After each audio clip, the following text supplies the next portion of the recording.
And station, this is Huntsville for Drew and Ricky for a PAO question.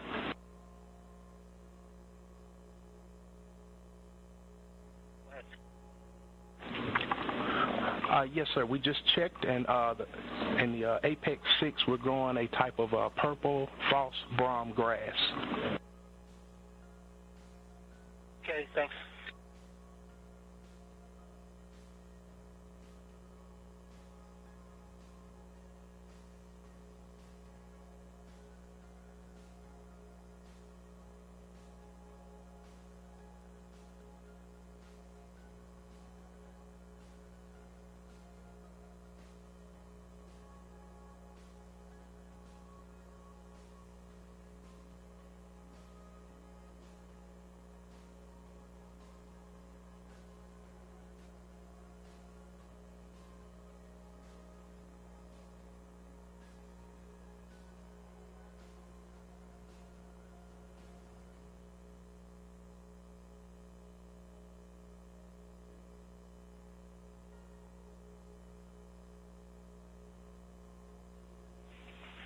Station Houston on 2 for Drew and Ricky. You are 2 minutes out from the start of the event.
Station, this is Houston. Are you ready for the event?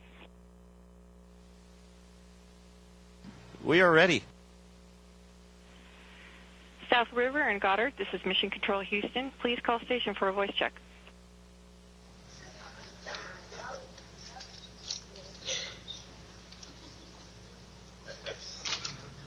Hello. Hello, South River and Goddard. How are you today?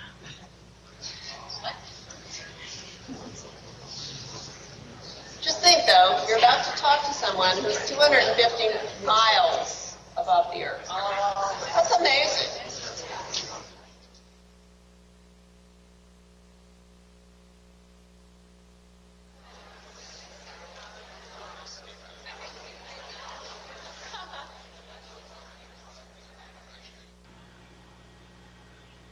Goddard Space Flight Center and South River High. Welcome aboard the International Space Station. How are you today?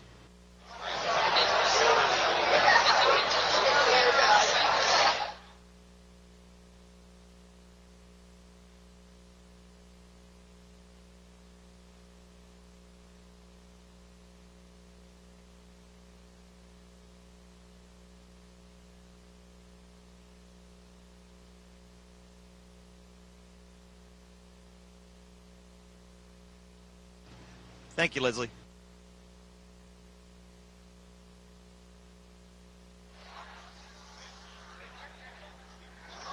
Headphones and speakers. Headphones. So that's what it was on.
Houston Station, how are we doing?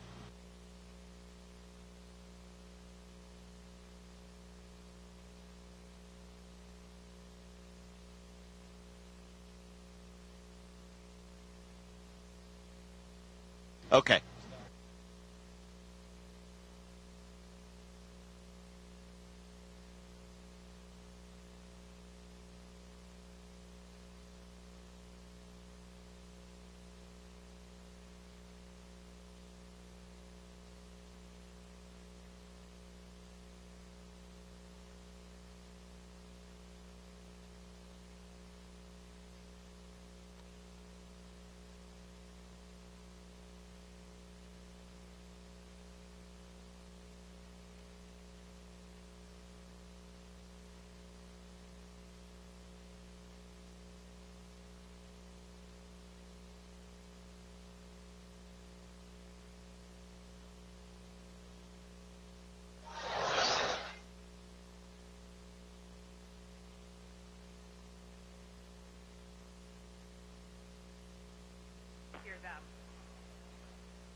Would you like to talk about?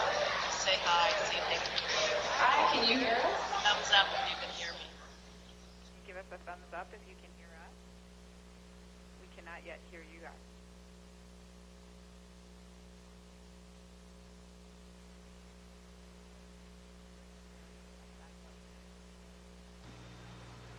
Goddard Space Flight Center in South River High School.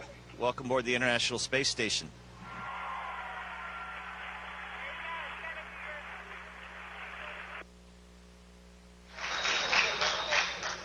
Station, this is South River High School in Goddard. How do you hear me? Have you loud and clear. Welcome aboard. It's great to be with you today.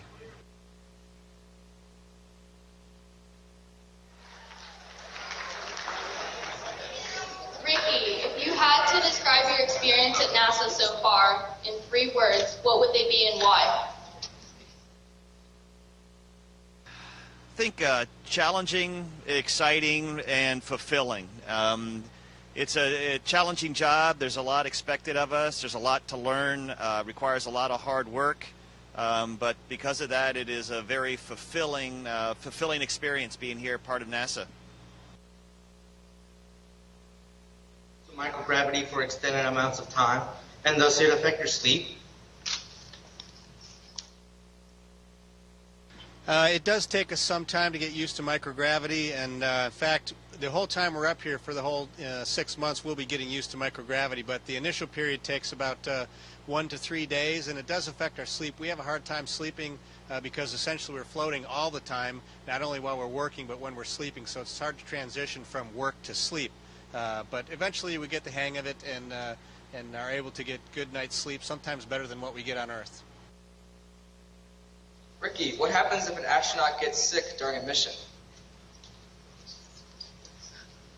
We all get a lot of medical training, but we're really fortunate that we happen by coincidence to have a Japanese doctor astronaut with us for the first half of our mission. On the second half, we have a NASA astronaut doctor who's going to be with us. Drew's trained, I'm trained, but neither of us want the other guy to perform any kind of emergency medical procedures on each other. Drew, have you seen any space trash floating by or heard it hit the space station? If so, how often does this occur? Unfortunately, we do not see or have not seen any space trash floating by. That's actually very dangerous for us. I have on occasion thought that I may have heard something bouncing off the space station, which sort of sounds like a BB hitting a tin can. But luckily we have not had any encounters with space debris, and that's especially important when we're out in spacewalks. We do not want to encounter anything like that while we're here in space. Ricky, how did you prepare for your mission, and was the training difficult? I trained for about a year, which is a pretty short training flow. We learned how to operate the American components, the International Space Station. We learned how to use some of the Russian components, the International Space Station, Japanese and European as well. And then we spent a fair amount of time in Russia learning how to fly the Soyuz spacecraft that took us to orbit and will later in the fall bring us back home.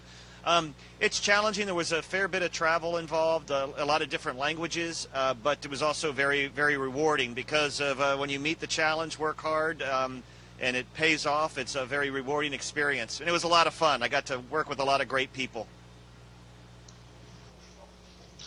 Drew, what happened to the electrical and communication systems on board the ISS during a solar storm?